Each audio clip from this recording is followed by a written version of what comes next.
What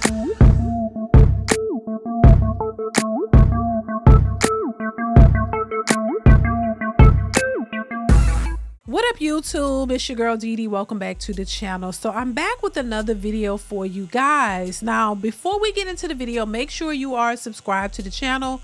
Make sure you like and share the video and turn on your notification bell to be notified when I upload new videos. All right, make sure you are supporting in that way, and make sure you chime in. I want to hear your thoughts on this particular video. Now, this video is pretty old. If I'm not mistaken, I think I covered it a while ago, but it's resurfaced.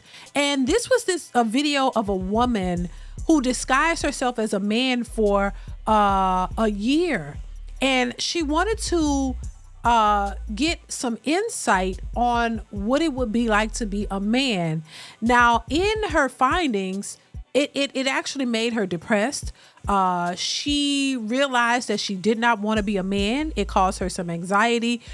It was something that she realized wasn't something that she wanted to be a part of, but she had to experience it for herself to see what it was like, because she had a different perspective before she went into this experiment. So we're gonna look at how she came out of it and get her thoughts on it, and then I want you to chime in the comments and give your perspective on what it is to be a man, and why so many women think that it's easy to be a man, and that, you know, men have it better than women, because that's the perception a lot of the times, that men have it easier than women, and they find out that's not really the case. So we're gonna hop right into video. Make sure you subscribe to the channel, you guys. Make sure you chime in, ladies and gentlemen. Let me know your thoughts in the comments below. I definitely want to hear what you have to say on this one. Let's go ahead and get into the video. Here we go. Nora was surprised that many women had no interest in a soft, vulnerable man. My prejudice was that the ideal man is a woman in a man's body. And I learned, no, that's really not. There's no attractive nice guys. It's not because I like the bad boys or whatever. I like nice guys. But, like, there's no attractive nice guys. Do you think women understand what it's like to be a man? Not at all. No clue. No idea. That it took a trip into manhood to help her appreciate her own femininity. I really like being a woman. Did you like being a woman before, Ned? I did, but I like it more now because I think it's more of a privilege.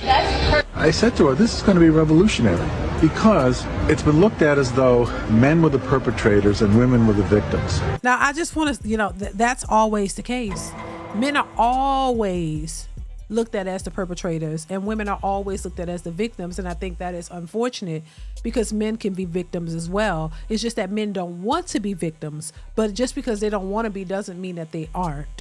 And I think that's a problem that we have in society, where men don't want to be looked at as a victim because they're taught that they can't be. They're taught that as men you have to be strong, you have to be, you know, you can't be a victim, that you have to be the stronger vessel. And so a lot of times men get looked over in this category of being, you know, victims, when in actuality they are. And, you know, it becomes a cycle that men just, you know, a cycle of something that could turn into depression for men, because they don't know how to deal with issues that they're facing. They kind of,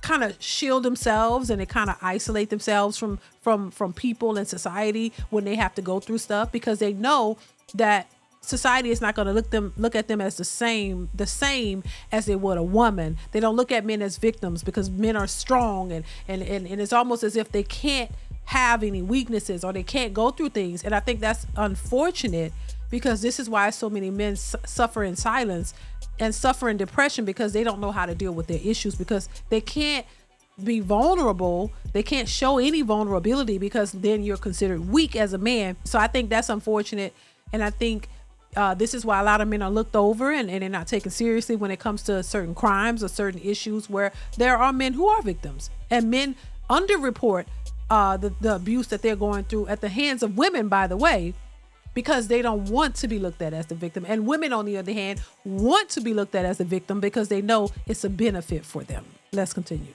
Told most of his dates that he was Nora. Barbara seemed more open and friendly, and in the end actually apologized for how she had treated Ned. Sorry for being bitchy. Please. But after 18 months of deception, she was unraveling. Her checked into a hospital with severe depression. Her views about men have changed forever. Men are suffering. They have different problems than women have, but they don't have it better. Yeah, I think this was a very interesting assessment. I just think it proves that men do not have it better than women. Women have a privilege that men cannot relate to. And I just think that because women know that they have a privilege against men, they use it. They don't use it to support men and lift them up. They use it against them. This is why I say women need to take a step back to understand men more instead of just criticizing them, instead of just putting them down. Women want everything for themselves. Women have a selfish nature. They don't really care about anybody else if it's not benefiting them. And as a woman, I couldn't fathom what men go through on a daily basis because I'm not a man. I have not walked a day in my life in the shoes of a man. I'm not a man, so I wouldn't even try to understand or try to put myself in a position of a man because I'm not a man. I know what women go through. I know how women feel. I know the plight of a woman, but for men, it's different. So when you hear women talk about, oh, well, just do this and men do this and men, you can't sit there and say what men go through and what they should and could and couldn't do because you're not a man. That's like when it comes to finances, women think men could just grow money on trees. Oh, it's so easy for you to get money. When half of y'all are broke. How is it so easy for a man to make money when y'all can't even do it? Y'all can't. If y'all could make all the money that y'all could, y'all would all be rich if it was that easy. So why do you think it's so much easier for a man who doesn't use his body, by the way? Because a lot of women use their body to attain a certain level of financial relief. You can turn to OnlyFans and do all this. That is not. Men don't have that opportunity. It doesn't work the same for men. So men have to really work hard and find a trade or find something that's going to benefit, something that's going to work for them to their benefit so that they can become successful on. Women, you have options and you have assistance that men on top of that don't have. They can't turn to the government for help and housing and food and money and all of this. They have to really work hard to achieve what they have. That's why it means more for them because they have to work harder to get it. Women, y'all have different resources that you could turn to that men can't. So you can rely on the government to get Section 8, get government assistance, to get all this. Y'all have the kids. You can do that. Men can't. And you got OnlyFans. If you want to sell your body, there's somebody willing to pay for it. Men don't have that same advantage.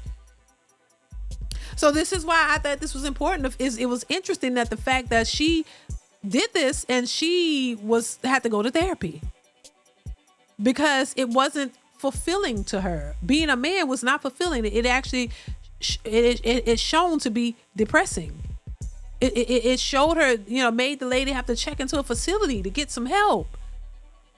So if a woman disguised as a man, pretending to be a man, caused her to actually have to go to therapy, what do you think it's like being a man for real? Where this is your entire life. Being invalidated, expected to wear the weight of the world on your shoulders, always expected to provide and to do this, and you always have to be on point. You always have to be all these things. There's no room for you to fall short. Because as a man, you're looked at as somebody that cannot fall short. You cannot have a moment. You cannot be weak. You cannot, have a moment to cry because now you're looked at as weak and vulnerable, and women don't really want that. As much as they cry, oh, we want you to be vulnerable, they really don't. So men have to protect themselves and guard their feelings because they don't want to be hurt. Because there's every potential out there for them to be hurt. And then they can't be heard. They can't have a voice. Nobody wants to hear what they have to say. But at the same time, you're expected to be Jesus. You're expected to be a ninja rising, to do everything and be everything for everybody. But nobody is there for you. That has to be horrible. And I think men are very resilient in dealing with these types of things because a lot of men are pressing forward and they're living their lives in spite of all of this. But we don't want to focus on the men because we got to focus on the women and say, woe is me to all the women. Oh my God, they're struggling and they're survivors and they're this and that. But you never want to give any credit to men who are surviving through a lot of things too. A lot of trauma, a lot of unhealed things that they've gone through that they don't complain about, like women. You got to understand, if you've been through trauma as a woman and you have unhealed things, or you're dealing with stuff, you know, men have gone through some things too. But you know, I think I would advise any woman to, if you got a man, if you got a grown son and you haven't talk to him, call him up, just tell him you love him. And give them some encouraging words. Tell them you love them. Tell them everything gonna be all right, even if you don't know what's going on. Show some type of love and support to them if you haven't already.